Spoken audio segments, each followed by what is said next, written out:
Gabimaru has officially lost his marbles, throwing hands with the immortal beast Chobe. We just witnessed the most nightmare-fueled transformation in Hell's Paradise history. Pull up and check the vibes of Season 2 Episode 1 right now. Fam, don't forget to smash that like button, sub, and share so I can keep dropping these spicy bangers for y'all. The episode kicks off with the Big Boss Council acting all high and mighty. Facing these powerful boomers are two Yamada executioners. And look who it is, the CEO of procrastination and the literal gaslight king, Yamada Asaemon Jika. The officials are like, why are you the only one who made it back to the group chat? Where's the rest of the squad? What's the tea on that island? Jika starts yapping immediately. He tells the whole lore about rounding up the felons to find the Elixir of Life and pairing them with the Yamadas. He claims he was with Chobe, and after Chobe soloed a monster to save him, he basically dipped. But then he pulls the "it wasn't my fault" card, claiming the waves literally yeeted him back to the mainland, leaving him washed up on the shore. The officials are like, Cap, did you even go there? 60 people are missing and you're just standing there vibing like nothing happened. Jika drops the mic with, I don't know much, but no cap, that island is trippy as hell. It's straight up a glitch in the Matrix, not even from this world. Only low IQ NPCs would voluntarily go there. The officials are absolutely fuming, ready to cancel Jika's life subscription right then and there. Luckily, the serious executioner next to him starts apologizing like crazy, taking the L for the whole clan. Right before they can flame him more, a big boss official pulls up and tells everyone to chill because the journey was a whole struggle. But don't worry, Jika's trash attitude is definitely living rent-free on their hate list now. Next up, the shogun drops a decree. It basically says, y'all are flopping hard. Now I'm sending a second team to the island to check the vibes properly. And the one chosen to lead team 2? It's Shugen, that super serious dude who's been sitting next to Jika the whole time. Jika and Shugen head out, and Jika starts yapping again, man, this sucks, we're just pawns for the higher-ups. Shugen is totally fed up and roasts him, can you actually lock in for once? You're a samurai but your attitude is giving bratty middle schooler. Turns out, Shugen is just salty because he has to fill Aizen's shoes. Shugen asks if there are any top-tier criminals left to sacrifice. He leaks the tea that he's dragging the Stone Village ninjas along. Friendly reminder, these guys literally spawn-killed every other candidate during the selection round. Shugen picks 4 ninjas, and here's the ultimate plot twist, the final boss of the Stone Village wants to go too, saying, I'm old and forgetful, let me go so I can remember stuff. Bro really used the senior moment card to pull up. Absolute menace behavior. Shugen tries to force Jika to go back to the island, but Jika is like, nah fam, I'm good. I ain't about that life. Then suddenly, Shugen gets all emotional and starts sobbing like a total crybaby. Aizen promised to drop the status report on day 2, and it's already day 3 with 0 notifications. Tenza, Senta, and Sagiri are probably getting cooked out there. I can't just sit here and vibe while they're in danger. Jika sees that bro is way too deep in his feels, so he just nods along like I'd chill, just to get him to stop. While they're walking, a servant calls them back to ask what to do with the corpse. Turns out, Jika actually brought a souvenir back, a whole-ass monster from the island. Shugen pokes the body and drops a stone-cold line, it's dead. 0 signs of life, the vibes are gone. After that, Team Shugen goes to meet those 4 shinobi to gear up for what's basically a group self-delete mission to the island. Cut to a random Civics 101 class but for Chi. Some purple-haired Tensen is out here preaching, Tao is literally life, besties. If you want to use Tao, you gotta sacrifice your body and soul. It's a whole trade-off, no cap. Suddenly, the pink-haired baddie Tao Fa pulls up and interrupts like, stop yapping, let's go party already. The whole squad moves to a spot that looks like a straight-up 5-star resort, we're talking bougie pools and loud music, total main character vibes. So, the purple-haired one is Rain and the pink-haired one is Tao Fa. They basically created this whole lounge to grind 4 Tao in the most chill way possible, through partying, swimming, and some SUS extracurricular activities. Basically, these guys are buffing their power levels just by living their best lives. Juefa the blonde and Jujin, the one who boxed with Gabimaru last season, are also there vibing in the mix. Meanwhile, Sagiri, Yuzuriha, and the rest of the gang are currently squatting in the Tensen castle. The whole squad got a wardrobe glow-up with some new skins, and they're looking a bit different but low-key slaying. Sagiri is still on her serious mode grind, reminding everyone that the goal is to find Gabimaru in May. Since Gabi is still hunting for that Elixir of Life, he's definitely finna pull up to the castle sooner or later. Yuzuriha claps back immediately, why do we even need to meet them? Let's just find the potion and dip. This place is crawling with monsters and Tensens, it's sketchy AF. Sagiri sees right through her though, stop being so extra. You know damn well there's no potion, you just want a big squad to use as meat shields, don't you? Exposed. But Yuzuriha stays totally unbothered. Sagiri grabs Yuzuriha's hand with that wholesome bestie energy and locks in the deal, we're all leaving this place alive, including Gabimaru. Yuzuriha softens up after hearing that and adds, actually, I think Gabi was already here. Look at those scorch marks and that wrecked gate, he definitely went hard in a fight. Heading to the gate is the move. She even low-key shades Sagiri about the whole Gabimaru's wife situation. Meanwhile, Team Gabimaru is scaling the heights to reach the Tensen castle. Uncle Gantetsusai is grumbling the whole way up like, I don't see no castle, are we getting scammed or what? But little May is like no cap, confirming they're on the right track. Our boy Gabimaru, on the other hand, is currently in full-on brain-dead mode. He's just muttering, who am I? Where am I? Why am I even here?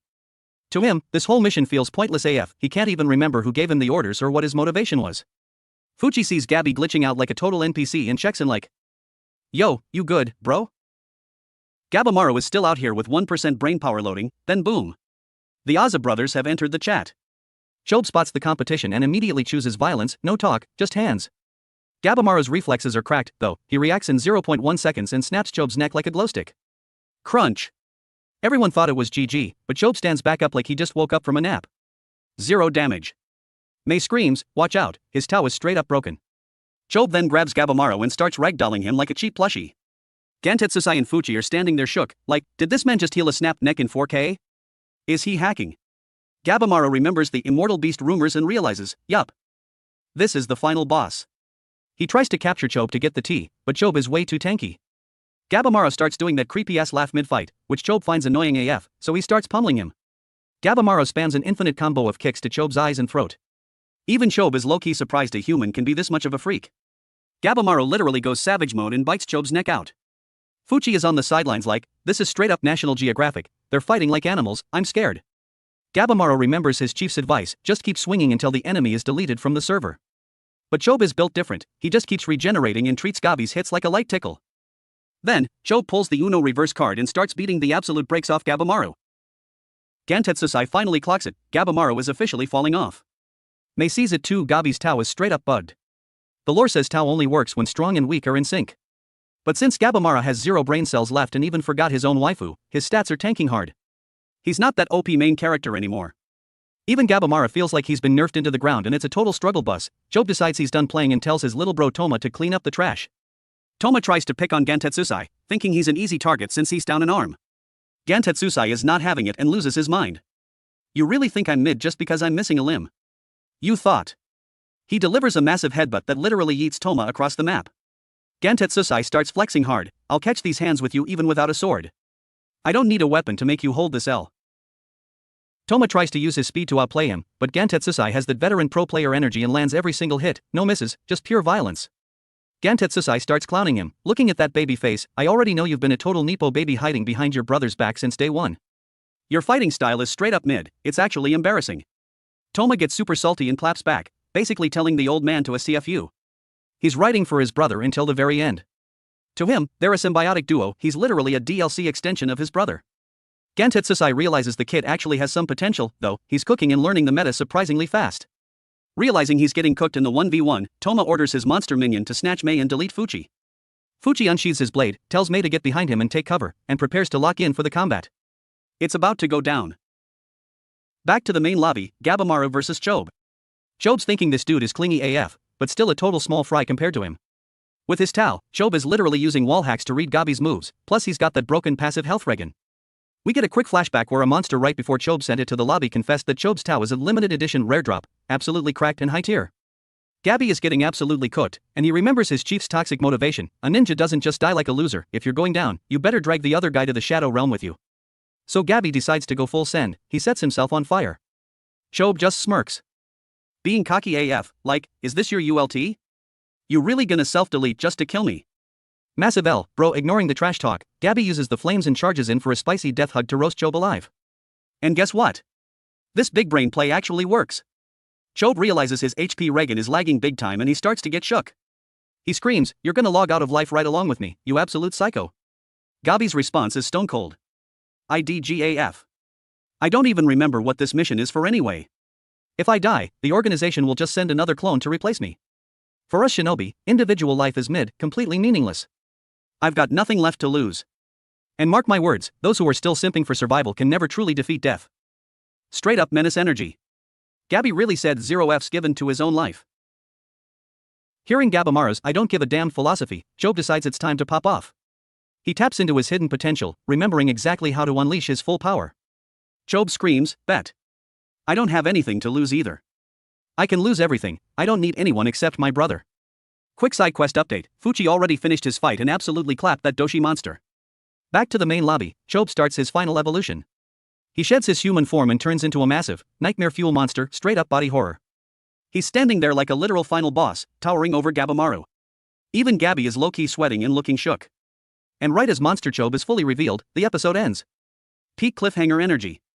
So, what did y'all think of the Season 2 premiere? Was it a banger or what?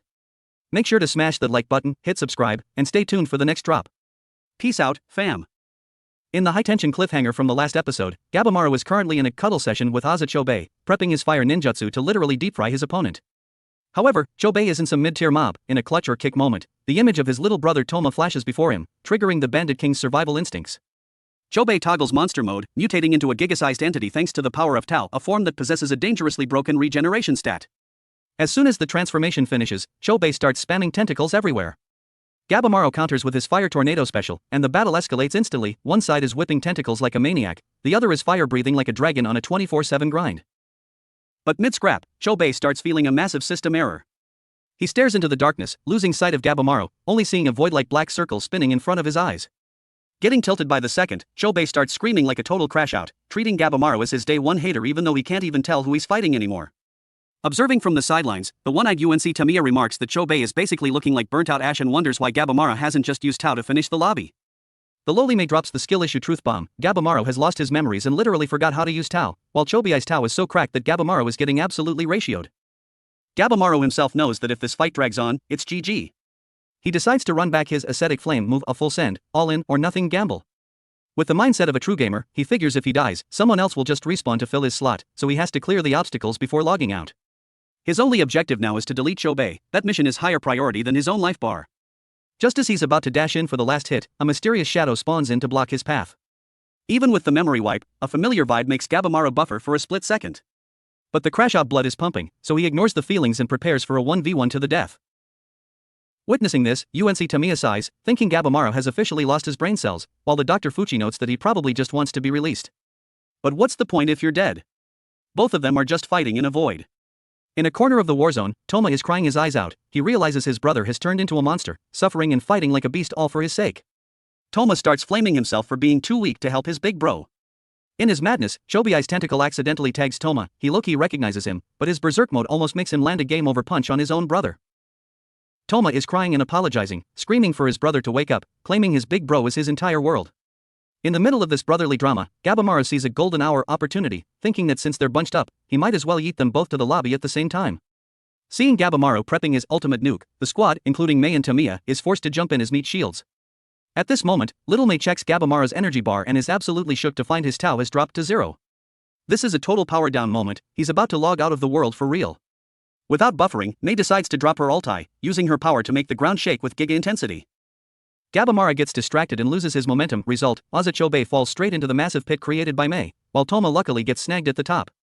Even while freefalling, Chobe still managed to scream a message to his bro to wait for his comeback. UNC Tamiya rushed over telling Mei to stop it, but the kid was already out of juice and fainted on the spot. Meanwhile, the Dr. Fuchi was still busy cuddling monster samples for his research, buffering, and wondering what the hell was even happening. But the biggest plot twist was Mei's transformation. The little loli from yesterday just hit a glow up in a blink, now looking like a full-grown young woman. Witnessing this, Tamiya and Fuchi were absolutely shook by the top-tier visuals, only able to yap about how Canada magic this place was. At the same time, the blind goat Cheyenne heard some SUS noises, suspecting some uninvited guests had entered the lobby. The baddie Yuzuri has started complaining about the island's lore, wondering who would actually be bored enough to build this cursed place. The head, Hoko, started overthinking the island's nature, claiming this place is a giga-sized lab and artificial island used to play a survival test on all creatures. Humans clearing the map and deleting the Tensen is changing the island's code, making even him feel like he's evolving along with it. Right as they stepped out of the gate, Team Sagiri bumped into Team Gabimaru, and the scene was looking pretty clunky. Fuchi had Toma and Adoshi tied up like sausages, Mei was wearing Tamiya's coat, and Tamiya was carrying Gabimaru like it was a casual stroll. The two teams stared at each other, totally confused about what kind of side quests the others had been through. Hoko asked if Mei had used her powers, and hearing a detached head start a yap session made Fuchi jump, panicking that a head could still spit bars without a body. Hoko thanked everyone for reuniting him with Mei, then asked for a status report on the monster mobs. Tamiya flexed that he'd cleared the mobs, while Fuchi was still buffering over the talking head. At this point, Hoko actually started glazing the humans. In thousands of years, nobody had ever pulled off what they did, killing Sashin, capturing Doshi, and even sending the Tensen to the lobby. Hoko believed they could actually rewrite the island's destiny. Afterward, Fuchi stood at Senta's grave, reflecting on the old lore and getting a bit teary-eyed. The whole squad gathered to count the survivors, and Cheyenne realized out of a whole horde, only 8 players were left. Cheyenne urged everyone to evac the castle, but Sagiri dropped the sad news: Gabimaru is currently bedridden and Mei's battery is at 0. Seeing the adult version of Mei, Sagiri was absolutely shook and gave her a giga hug. Cheyenne was overthinking because so many people had logged out in just 3 days, but Tamiya shut that down instantly, arguing they came here for a battle royale, not a friendship summer camp. Tamiya pointed at Toma and started roasting him, calling him a green tea wait, nope, a poisonous snake who loves to backstab, wondering why they were keeping him alive when he's been on mute this whole time. Tamiya declared that if everyone else was too scared he'd finish the job himself. Hearing Tamiya wanting to execute Toma, Sagiri rushed in to gatekeep the situation. She declared that they still don't know what they're up against, and she's already tired of watching people log out of the server. Sagiri gave the order: unless Toma tries to stab them, nobody is allowed to kill him. Tamiya was surprised by Sagiri's boss attitude, low-key mocking her by saying she's got clout for a pick-me girl. Both sides pulled their swords and started dog-walking each other with their eyes, until Yuzuriha had to jump into the middle to stop the friendly fire, asking if they really wanted to combat internally during an emergency. Turning back to Gabimaru, everyone crowded around to see if the man was still alive. Sagiri says they need to heal him immediately because Gabimaru is currently unconscious. Tamiya drops a truth bomb, claiming he didn't pass out from his wounds, but because Tamiya punched him. Cheyenne notes that's possible, but the main issue is Gabimaru overdosed on Tau, basically overclocking his CPU until it fried. Fuji is done, saying he can stop the bleeding on the outside, but the inside is absolute mush. The problem is at the core. Suddenly, Gabimaru spawns back to life. His brain is lagging, his mana is empty, and he's surrounded by strangers. He mutters that he's fine and tells everyone to leave him alone. Yuzuriha sighs and remarks that his toxic, unbothered attitude is still exactly the same as always. Cheyenne warns him that those wounds won't just self-heal, no capping. Gabimaru still insists he's fine. Sagiri asks who he is, and Gabimaru answers like a bot: I am Gabimaru the Hollow.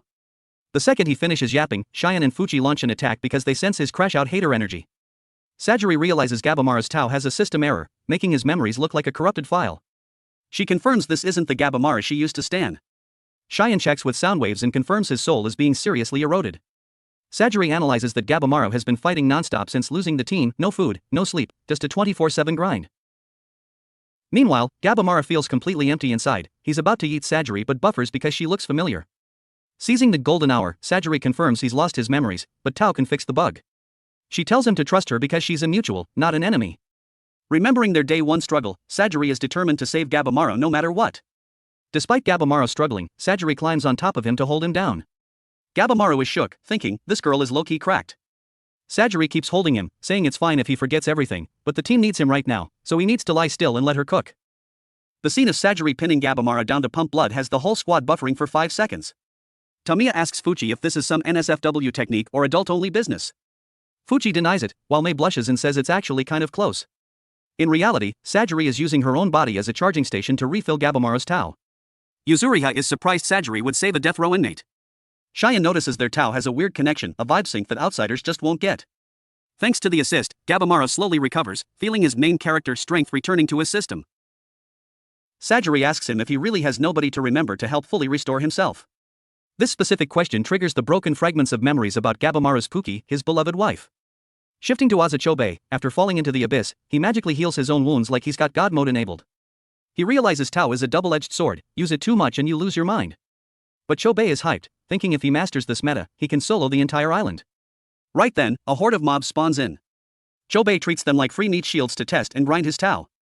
Back in the cave, Tamiya roasts Cheyenne for being a scaredy cat, but Cheyenne stays on high alert, worried the Tensen might raid them.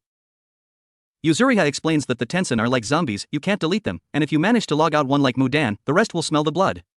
Cheyenne asks Gabimaru if he ever went solo against them at the gate, and he nods. Sagiri is hyped that Gabimaru's memory is finally loading. Gabimaru apologizes for his hallucination moment and notes that the Tensen control Tau, making them an insane difficulty matchup. Yuzuriha starts yapping about surrendering early to stay safe. But Gabimaru blocks that, declaring he has to survive to get back to his wife and he needs that pardon certificate to clear his name. Yuzuriha hits him with the gaslighting, asking if his wife is even real or just a Canada magic illusion created by the chief. Is there even anyone named Yui? Gabimaru is speechless for a second, but then remembers every HD detail about her: the voice, the smell of her hair, the smile. He confirms his wife's name is Yui, she's authentic, not an illusion. His only objective is to survive this battle royale to see her again. Sagiri smiles in support. Tamiya grumbles that it's always about the girl, but eventually, he agrees and goes along with the plan. Cheyenne remarks that the wife is both Gabimaru's critical hit weakness and his infinite buff source. Back to Asachobe, after farming the monster mobs like they were nothing, he gets spooked by a shadow standing behind him. It's Rain, the final boss of the Tensen, who coldly asks, "Are you the one who uninstalled Mudan?" The episode ends on this cliffhanger, leaving everyone breathless. Remember to like and sub to see the next VOD. Bye bye. The story picks up right at the cliffhanger from the last episode. While Azachobe was just vibing and taking a stroll, Rain suddenly appeared right on his 6. Rain, a Tensen with that "I'm better than you" energy, casually asked if Chobe was the outsider who sent Mudan to the afterlife lobby. Before Chobe could even try to yap his way out of it, Rain lunged in to start some physical violence. However, our boy Chobe is no mid-tier player. His healing factor is so cracked it's basically instant, making Rain look at him like, "Okay, this one's built different." "High-tier loot spotted, I'm keeping you." In another lane, Fuchi has poured Doshi by the neck. Initially, Dr. Fuchi wanted to vivisect this guy for some science fair research, but since he wasn't really feeling the vibe today, he decided to let the noob keep his pathetic life. After letting Doshi go, the squad's vibe got super tense because Mei was still bedridden and refusing to recover. Everyone assumed she was just exhausted from spamming her skills too hard, but Yuzuri has started having a midlife crisis about Mei's true identity. Realizing the secret was out, Fuchi decided to leak the tea. "This girl is the real deal, one of those top-tier Tensens." The whole group looked at Mei like she was a literal alien. Fuchi made his final offer. He'd try his best to heal her despite his trash-tier equipment, but in exchange, Mei had to spill all the tea on the other Tensens. Yuzuri has started hating on Mei's quiet aesthetic and limited vocabulary, but Fuchi didn't care and dragged everyone off to help craft some meds. Cut to the martial arts tournament of Team Gabimaru, Cheyenne, Toma, and Gantetsushi. Gabimaru gathered his 500 bro and dropped a bombshell. His memories are back, but his assassin instincts are currently lagging, so he needs the boys to help him gym to get his form back. Basically, he wants everyone to gang up on him for some high-intensity training. Gantetsushi was absolutely triggered after hearing that, feeling insulted that he was being treated like a glorified punching bag. But Gabimaru wasn't sweating it. He even turned around to troll Toma, baiting the kid to come get some. Seeing the atmosphere get heated, Gantetsushi lost his cool, sliced Toma's ropes, and rallied the boys to go and jump this shorty ninja. Stepping into the combat, Gabimaru was fighting while big-braining the situation. After the showdown with Doshi and Aza, he realized that without using Tao, he'd have zero chance against these monsters, but overusing it would literally make him lose his mind. Now was the time to test the perfect dosage. Gabimaru decided to close his eyes to feel the flow of Tao. He yeeted Toma away and dodged Gantetsushi's heavy hits like they were light as a feather. Even though Gantetsushi is strong AF, with the Tao buff active, Gabimaru found the fight much easier to breathe in. He had an epiphany. Those Tensens have been grinding for thousands of years, so trying to outskill them in Tao control is a noob move. The only way is to use their own force against them, the classic Uno reverse card. After a round of finessing and blowing everyone away, Gabimaru concluded that this is the key to counter those immortals, though Cheyenne, watching from the sidelines, was still 50-50 on whether this guy was actually legit. While Gantetsushi was just standing there scratching an itch because he didn't get to go all out yet, Toma scurried over and bowed down to request a mentorship. The kid wanted to learn real-deal combat swordsmanship for survival, not just for some petty revenge. Seeing Gantetsushi still looking suspicious, Toma decided to go big. He grabbed his sword and sliced off his long, flowing hair to prove he was dead serious. Then, the boy applied some hair gel and styled his hair exactly like his big bro Azachobe before sulking after his reluctant master, determined to get enough carry potential to save his brother. Back to the bloodbath between Azachobe and Rain. Chobe was basically breathing through an oxygen tank at this point. Realizing that Rain is completely outleveled and way cracked compared to that noob Doshi from earlier. He's definitely one of the raid bosses here. Rain casually blocked his path, asking about the hybrid Tao inside Chobe's body, wondering how he swallowed the flowers without turning into a mindless monster and managed to keep his consciousness intact. Deciding to check VAR his opponent's durability, Rain unleashed a relentless barrage of attacks. Chobe was dodging for his life, knowing his win rate was basically zero, but because he's naturally salty, he decided to go all in. Keeping a cold head to protect his brain, Chobe transformed into a monster, just like when he fought Gabimaru, to counterattack. The sudden burst of speed and power left even Rain with a jaw-dropped look. Chobe took the chance to start bragging, aiming straight for Rain's tanden weak point and tearing it open. Boom! Rain's stomach was shredded, and Chobe was feeling himself, thinking he'd found a game bug to secure the win. But life had other plans. Just as Chobe ran out of mana and tried to revert to human form, oh my god, Rain was still standing right behind him. And it wasn't just one, a whole squad of Rain's clones appeared, flexing his ability to shapeshift however he wants. Rain declared Chobe a rare specimen that needed to be conserved, then gave him a light bonk that knocked him out cold, ready to be hauled back to the castle for some lab research. The episode continues with Chobe in a dream sequence giving his little bro some advice, but when he wakes up, he finds himself tied up like a roast pig on a bed in the middle of some ecological garden. Rain reappears, this time in a femme fatale skin, praising Chobe's body like crazy. To her, Chobe's physique is a masterpiece, a 1-inch to 1,000-year perfect specimen that she's dying to research.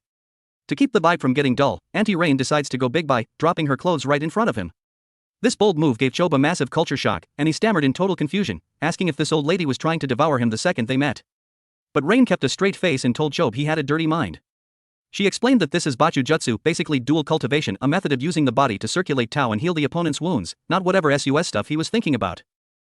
Rain started yapping through a whole civics and ethics lecture about the 5 elements: metal, wood, water, fire, and earth. Basically, these elements have a rock-paper-scissors relationship, and if your system is bugged, you have to use the physical contact method to patch it and buff your Tao. Chobe's brain was officially glitched from the info dump, and while he was struggling to break free, Rain dropped the ultimate line: total synchronization is the only way it works. Whatever style you like, I'm down.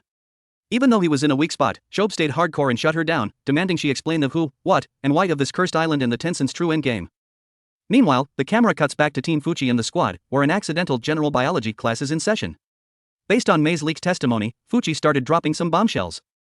Turns out, this entire island and the Tensens are the creations of a guy named Shifuku, yeah, the legendary Sufu himself. This guy came from the mainland, obsessed with the immortality grind. According to Taoist theory, everything spawns from Tao, so that old man Jifuku spent his time researching, vivisecting, and crossbreeding every creature under the sun on this island. After $and failed experiments that went completely sideways, he finally cracked the formula for immortality. The result of that mad science project was the birth of the Tensens, a hybrid life form that's half human, half plant. These guys are gender fluid, they can switch between male and female skins whenever they want, just by toggling their Tao control. They've been vibing here for 1,000 years, constantly grinding their cultivation to maintain their visuals and power. Fuchi continued the knowledge drop, explaining that to maintain their immortality, they use breathing and meditation techniques called inner and outer elixirs to buff their physical stats. Yuzuriha and Sagiri were absolutely jaw-dropped, unable to believe the Elixir of Life was actually a real thing. Fuchi adjusted his glasses and corrected them: actually, it's still just a beta version called Tan. Basically, the Tensens extract humans like they're squeezing sugarcane to get that life juice, then mix it with their own Tao. The reason? Their Tao is like a degraded phone battery, it drains way too fast and can't stay at 100% for long. So, they're forced to go around blood-sucking others just to renew their life subscription. If they run out of Tao, they either get deleted or get insta-killed. When Yuzuriha wondered why they aren't satisfied yet despite being loaded with Tan, Mei spoke up and leaked the deep-seated reason: it's likely due to the final will of the ultimate boss, Grandmaster Jifuku. Fuchi continued the once-upon-a-time story. Back in the Qin dynasty, the emperor wanted to be immortal, so he sent Sufu to find the elixir. This guy gathered 3,000 VIP pro young men and women and 100 master craftsmen, then basically ghosted the emperor and escaped to this island to grind research for 1,000 years. The result of that massive kidnapping project is the Tensens and the freaky ecosystem we see now. Parallel to Fuchi's storytelling, Rain was also giving a multi-level marketing pitch to seduce Chobe. She claimed this island is actually just an incubator, a nursery for immortal beings. Those tree people, the Hoko, are just human-powered security cameras used for observation, while the Tensens are limited edition items, crossbred from Grandmaster Jifuku's Tao and plant-based Tao. Chobe listened to the whole thing and was like, sounds simple enough, but Rain immediately shut him down. Manipulating matter is easy, but manipulating life itself is hardcore mode. That's why Chobe's human-type Tao is such a rare drop that Rain is literally drooling to study it. Rain dropped her final recruitment pitch: partner up with me, and I won't turn you into meds. I'll let you reach perfection right alongside me. Chobe's brain started calculating fast. Right now, he can't win the 1v1 and he can't escape, so, might as well close the deal. Thinking about his little bro Toma, he decided to sacrifice his bachelorhood and agreed to the Bachu Jutsu, but on one condition: Rain has to teach him how to master this Tao stuff.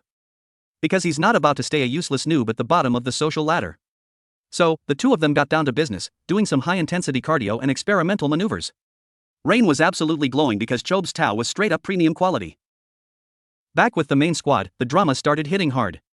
Right in the middle of the convo, Mei suddenly collapsed, and her arms started growing roots and turning into wood. She broke down in tears, confessing her body is basically a faulty unit. Every time she spams her Tao, she starts turning into a tree. She can't self-heal because back in the day, the jerk Rain literally shattered her tendon. Turns out, Rain used to be Jifuku's student but then went dark mode, backstabbed the master, and tormented Mei until she had to ghost them and run away. Now, Mei is about to officially reincarnate into an actual tree. Uncle Hoko decided to step up and declared, take my Tao and use it. Despite Fuchi's warning that doing this would mean instant game over.